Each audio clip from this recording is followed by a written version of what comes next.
ओम तत्सत।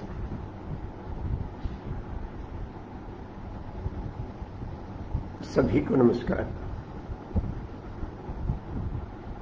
पितामह से एक कथा सुने। आज की कथा एक काल्पनिक कथा है। मैंने कहीं तो भी सुना है और कई बार प्रवचनों में इसका उपयोग भी किया है।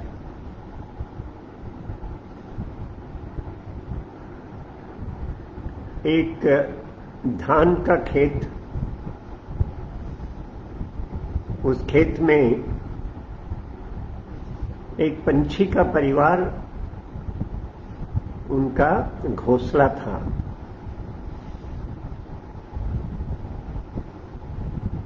नर मादा की जोड़ी, उनके कुछ पिल्लू। ये नर मादा की जोड़ी प्रतिदिन बाहर चले जाते थे उड़कर और अपने जो बच्चे हैं उनके लिए भोजन लेकर आते थे।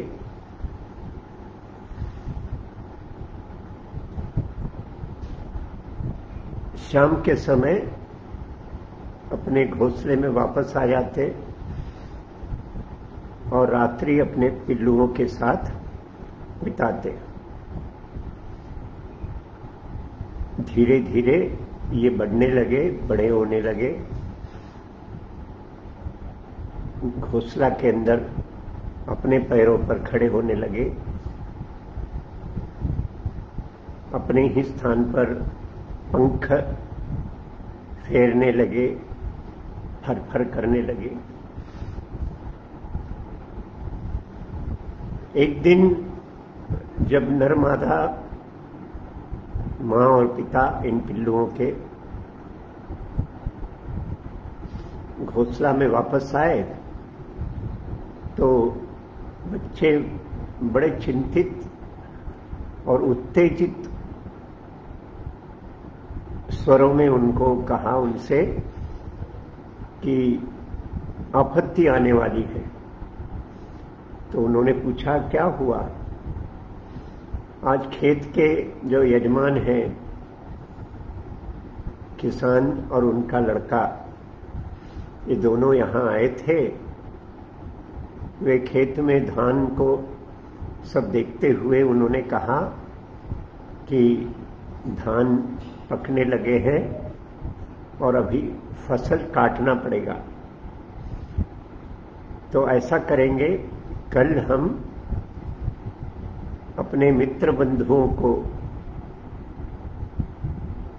इनको बुलाकर फसल काट देंगे।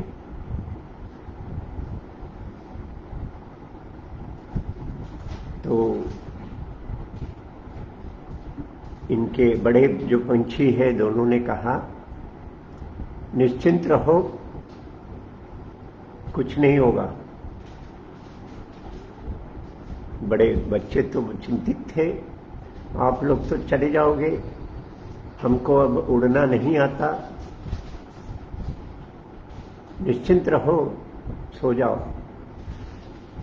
अगले दिन सुबह से वे चले गए, बीच बीच में आते थे, भोजन खिलाते थे बच्चों को, पुनः चले जाते। शाम के समय वापस आए, कुछ हुआ नहीं। अगले दिन पुनः ऐसा ही हुआ। शाम का समय वापस आए तो बच्चे चिंतित थे। अब तो थोड़े थोड़े से थोड़ी दूरी तक वे उड़ने भी लगे थे। क्या हुआ? आज पुनः आए थे किसान और उनका लड़का। क्या कह रहे थे? अरे अपने बंधुओं को सबको संदेश भेजा, सहायता के लिए आ जाओ, कोई आया नहीं। धान तो पक रहे। अब कल हम बाजू के गांव के नौकरों को बुलाकर धान का फसल काट देंगे। तो माँ बाप ने फिर से कहा कुछ नहीं होगा, निश्चिंत रहो। अब तो बिल्लू थोड़े से तो उनका आश्वासन था कि वो उड़ सकते हैं थोड़ा दूर, फिर भी और 1-2 दिन तो लगेंगे अच्छे उड़ान मारने के लिए। तो अगले दिन माँ पिता दोनों उड़कर चले गए। ये चिंता के साथ बैठे हुए थे, धान कट जाएगा, घोंसला उखड़ जाएगा, अपना क्या होगा। दिन भर कुछ नहीं हुआ। शाम तक माँ पिता वापस आए, कुछ नहीं हुआ था। तीसरे दिन पुनः ऐसा ही हुआ, कुछ नहीं हुआ। परंतु खेत के यजमान और उनका लड़का आए उस दिन। माँ बाप ने पूछा क्या हुआ, आज क्या बोले? तो बच्चे बोल रहे थे, उन्होंने कहा कल हम स्वयं उतरेंगे और काट देंगे, फसल काट लेंगे। तो माँ पिता ने बोला अब तो जाने का समय आ गया है, हमको यहां यह स्थान खाली करना पड़ेगा। तुम तो अब उड़ सकते हो, थोड़ी थोड़ी दूरी में उड़ते उड़ते हम यहां से यह स्थान खाली कर देंगे। ऐसा निर्णय लिया। और सुबह होने के पहले वह पंछियों का वह परिवार घोंसला खाली करते हुए वहां से उड़कर दूसरे स्थान पर चले गए। संसार आत्मनिर्भर व्यक्ति के सामने झुकता है। आत्मनिर्भर जो व्यक्ति है, दृढ़ता से आत्मनिर्भरता की बात करता है, व्यवहार करता है, उसको प्रणाम करता है, उसके शब्दों को उचित उसको मान देता है। आज हमारे प्रधानमंत्री ने आत्मनिर्भरता की बात कही है।